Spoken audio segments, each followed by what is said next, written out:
What's going on, guys? Today we're going to release the muscle, not the pec, but actually the subclavius.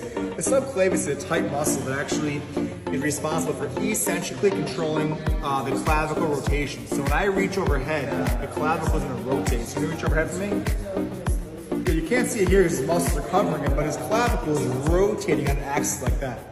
The muscle controlling that rotation is right here, which is your subclavius. Sub means below, like a submarine's below water. Subclavius is below the clavicle. Release this muscle is really good for improving shoulder function, especially if you find dysfunction in the clavicle mobility and the rotation.